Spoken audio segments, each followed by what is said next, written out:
Hello, beautiful people, lovers of good things, lovers of goodwill all over the globe. I bring greetings from a grateful heart.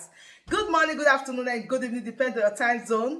Thank you so dearly for always supporting this platform. I really do appreciate. In case you are hearing our voice for the first time, or you are coming across us for the first time, we still remain your one and only Progress News, giving it to you back to back. Remember, in this platform, we react to all videos, and your opinion is highly needed. So sit back, watch this video, and ụfọdụ na-asị na ike agwụwa gasị waju na nwere ike onye emenwe ihe dị na ife president onye gwara gị agụ na-abọ dị ka atụwaju agụ na-abọ o nwere ndị na-akpọ agụ na-abọ nọta agụ ofu agụ na-abọ hey 70 years ka ọ dị onye a dị 80 Biden dị 83 or 84 and I just saw n'aka is the all grace of God mana arụ adịrọ asị na arụ adịrọ fani kwuru asịrị na anyị na-agwa gị n'ọdị ndụ ka ịgba gị efi mara abụba hapụ ife a na-ekwu ife niile ndị a ga-abịa anyị ma eke maka esi election season ife niile ndị a ga-abịa the worst will come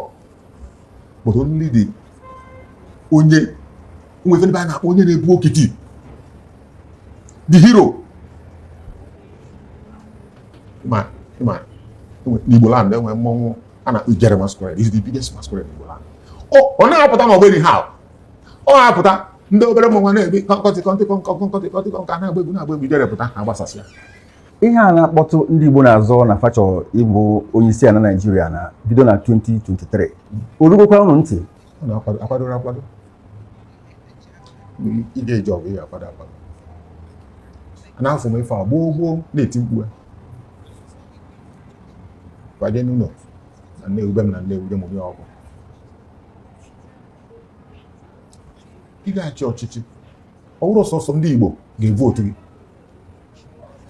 ọwụrụ sọsọ ndị Igbo ga-atụnye gị akwụkwọ ị ga-arụ briji ụmụ ihe ndị Igbo na-akpọ building bridges of friendship jee mee ọyị mee enyi across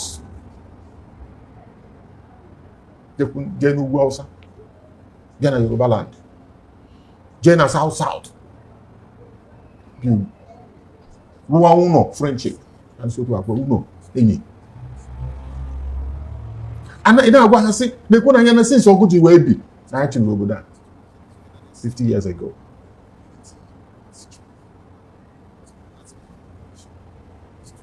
ndọrọndọrọ ọchịchị n'ife ndị oyi na-akpọ game of numbers ị ga-eji sọsọ vootu ndị Igbo wee wụ president of Nigeria ọ bụrụ na possible ụkwara ihe na-egusi na anyị ga-ama mmụ ka esi eme ife a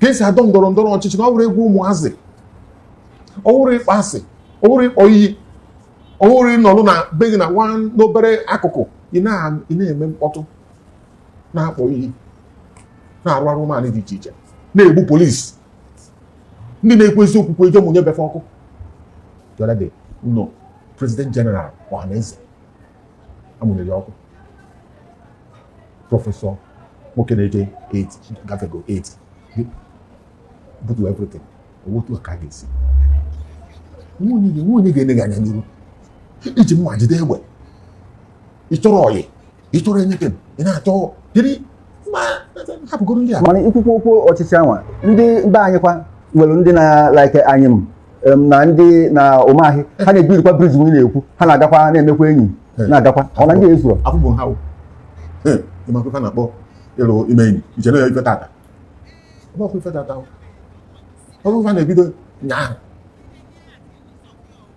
ha na-ekwu okwu achịwaju na Lagos onye bụ njin ọleba since 2005 ka o ji wee lokete nwe ọnọdụ ya ịtụ aka o si eme ndị ọzọ ma Hausa ma Yoruba ma ndị South o nwere enyi across ada na onye ga-aka nwụrụ commission of police ọ na-epromote n'anya ọ na-emere ife n'otu ọ na-etinye ebe n'otu ọ na-etinye ịtụ aka o si eme na one day akwụ ụgwọ ọrụ maka ndị be anyị si na ọrụ niile mmadụ na-arụ nwere ụgwọ ọ bụrụ iteta ụla presidency of Nigeria abụrụ okwu ụmụazị o nwere ife ị ga-emecha n'ụwa a ka Igbokwe nwere onye Hausa ma onye Yoruba onye Igbo ka mbụ onye Nnewi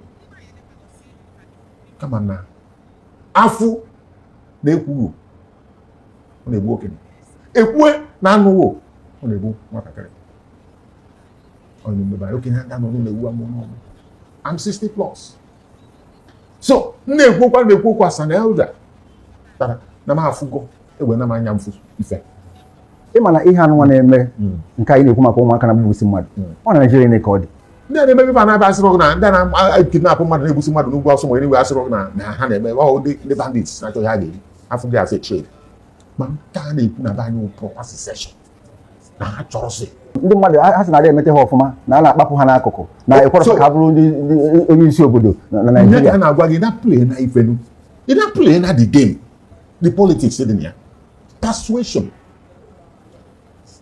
engagement na tebụl otu ekwuo ya maka Buhari si bụ president ka ngwa Buhari pụta na 2003 nwee 11 million votes o win ho ọ pụta na 2007 nwee 11 million votes o win ho ọ pụta na 2011 nwee 12 million votes o win ho ube akwa onye ọ na-afụrụ ebe akwa ụfọdụ ebe a na-akpụ ibe akwa anya mmiri in 2012 2013 Achịwaju ọrụ Bisi Akande let Tony Momo na ndị ọzọ abatụ mmadụ ise wee jebe na Daura ibe na cheka ọtụtụ mmadụ si egbe friendship etu si build bridge wee sie nna anyị you win na 2003 you win na 2007 you win na 2011 m were Southwest 5 million votes ihe win assign one zero Achịwaju put 5 million votes when Southwest etinye n'ugwu also win our people nọ na PDP that's Africa Bible ọ mmadụ nwere tell me why Buhari will not reciprocate even though even reciprocate no man na-achị just say okay na ka ekpekwa aka ndị ka n'ekwa aka so onye ka ajụjụ ọzọ nchọrọ ịjụ na kedu ọnọdụ Asiwaju n'ebe APC nọ na ọ dị ka onye a ga-enye tiketi ka o si bụrụ onye mụ ife ga-emechi o onye nwa na ọ bụrụ na nyere na ọ bụrụ na reciprocate ro ife ga-eme but don't forget na Obasanjo awụ na president since 1999 to 2007 acha onye bụ ha wụ vice president politics who game of numbers he win you wait for another day ọ bụrụ iwu onwe ihe ga-emechi but as it is now Achịwaju ka ịma including me enyi ya nwoke bụ ABC Nwosu amara nke ịfụ vidio o mere gago viral na-agba Achịwaju ọkwefu ya bụ vidio afọ ya ebe ọ na-akọwata that na ndị Igbo a sacrifice go so much especially for Achịwaju n'onwe ya mgbe ọ na-achị Lagos State nwere mgbe o nwere nsogbu ọbịa kpọnye nwa bụ ABC ha na-abụ na banye n'ofu moto jee chụba for Igbo votes na fachụtara ya na-emekwara ihe a mgbe Obasanjo na-achị ịbanye akọnsidekwa ndị Igbo kwadokwa Obasanjo kedu ife merụ na ndị na-Asiwaju nwere ike istep ka ife ọ na-apụtara kịta ebe ị na-ajụ ife onye nwa ji ọbụrụ m jụrụ nye ebe ọ na-apụtalụ oke ọ game of power game of power it's not served a la carte na nsọ n'oyibo ka ndị mmadụ ọ bụrụ ife a na-abịa were ọ bụrụ na Igbo ode n'Igbo ọ bụrụ na Igbo ode n'Igbo bekee n'ife iji bụrụ ode n'Igbo kama na ọ ga-ekwu omume ife abụghị ya bụrụkwa n'ife ode n'Igbo ka na-ekwu ihe anyị na-ekwu bụ constitution onye daalụ nwanne ya daalụ ya ọ ife nye nwa na-ekwu si bidolu ka anyị fụrụ ha nụ ha bịa Lagos mgbe esoje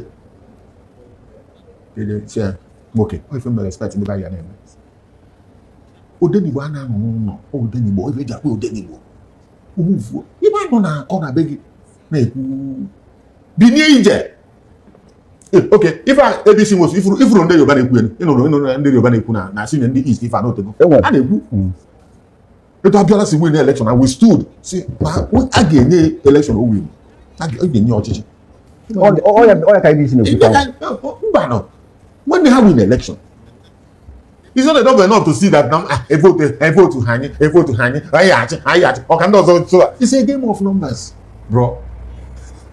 Ife emelo Abiola won an election, who win election fair and square. Mana Igbo, and appear by force. Moye, all the by have a job. Vechinchi ba nwe. We can afford chinchi. Ife talk go make that do. In 1999, if I won, I come uje. If I come uje. Hasim Bola get sim the label I go sim na ha job. Na get maybe Lagos and not their pride. Na ha job na ga-akọpọsi Southwest awụ zone na ga-emebisi ife niile ka ha nya ife a ọ sị na ha ga na ife a mana na ọha nwagachi that's the only option ha nyere ha jide everybody not considered it's considered everybody considered did they go to war did they call for secession all na be anyị ha Oh, I can't have a problem with that. No, if I need a work from check, I'm a mistress. Ọ dị ka ife na-afụkarị bụ ihe ụmụaka na-eme. Ịghọtago ụmụaka bụ ndị soro na politics. Ụmụaka mana ndị politicians anyị bụ ndị nwere agba. Dịka dịkwu ị ga-asị na ụlọ nwere ihe unu na-eme to build this business maka ya. Ọhụrụ na ife ahụ ife a ga-ebido since. O tegoro ibido nụ. Isoro onye Igbo. Esoro. Nụ. Wait. Mmadụ ole ka ihe mpawa gụọ mbịa jụba gị. Not too much. Ọ bụrụ brief. I wrote, see, Igbo's 25 years after Biafra. I'm born in 1995. 50 years after Biafra, last year. Yeah. Igbo's 25 years after Biafra. I don't go more for our people. They preach here and now to the Puchanamia over 30 years ago. This is 1995. Heroes of democracy. Then IBB option. So I have seen it all. When we talk, people must pay attention. That certain things we know, other people don't know. Kedu ife onye bịa ị na-ekwu ọ ga-abụ Igbo mee kịta ọchịchị elu anyị aka na 2023. Onwe ihe Chineke na-apụghị ime. Kama nọ ige ejife ya akwado. Like I said, ịchọ ije obodo Igbo. Ije gbata visa. Jide ya passport. Foto ya dị n'ime. Jide ya BTA. BTA basic travel allowance. Ka ife ị ga-eri n'ilu ebe a. How much ka iji? You go see it. It is not enough. If I don't Professor BC will say a friend of mine, my brother, na Newi, I'm only Newi. No, Council or President General Haneze, Council all the bishops, may not be all of them. Council the Igbo'S Webili, by the plane, Jebu Gausa. Chichemi Kendemias. Ne fa, ne more than man. 50 years after Biafra, I can't know Nanya through the window. Now, since the end of the Civil War, Anya Chibo Nigeria. Now they feel no way better. I have one was even the Anina. I have one was okay. I have one was say, tomorrow man, I get Wokua. When I was not mad. When I was not the mad. Ụfọdụ ndị banyị na-atụ ụfọdụ ndị na-abụrụ ndị banyị na-atụ egwu and ndị banyị na-efilukwa na ihe kpata eji ọchị inye ndị Igbo ọchịchị maka na enyi Igbo ọchịchị na ha nwere ike ịhazi Nigeria ndị nwere ike ikisa ikwetara eziokwu you have to prove that you are capable. You may say, "Oh, I never you didn't lose. You know, then more when then. Then how we go now by never. With all the things in well, with all your capacities and capabilities, you will bystander, spectator. If I not know you go with defeatism syndrome, selfish sense of superiority. I am better than others. Paranoid grandiosity.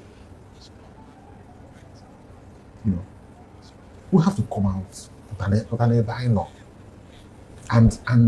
you know out of annoyance. Either one move on we forever. Yeah, so anything and I support tactically. Yeah, cool na Igbo ka nwere ohere. Inwete ọkwa onye isi ala. Anything is possible. Things can happen in an hour. 2 hours, 3 hours. If you bring your thoughts to the table. It will actually see when we go we got about the story. He will not forget Nanachiwaju left Lagos, following man when he made president. He cried and said, it's all over. 1, 2, 3, 2003, 2007, 2011, Nigeria, they will say. They may not tell you if all over. Even Chineke were on Nigeria, they will not tell you. Those things are destroyed now. Way, billions of dollars. It's man-made. In 16 years, did anybody do anything? Did anybody do anything? I prefer that I'm motor buying a motor. Obujege being a never have been here. Okay, thank God. So my quality people, that bring us to the end of this update. Do well to like this video, share and subscribe if you haven't. Subscription is free. Please smash on that subscribe button that says subscribe and turn on the bell icon for more latest updates. See you when I see you. From me to you, from here I said bye.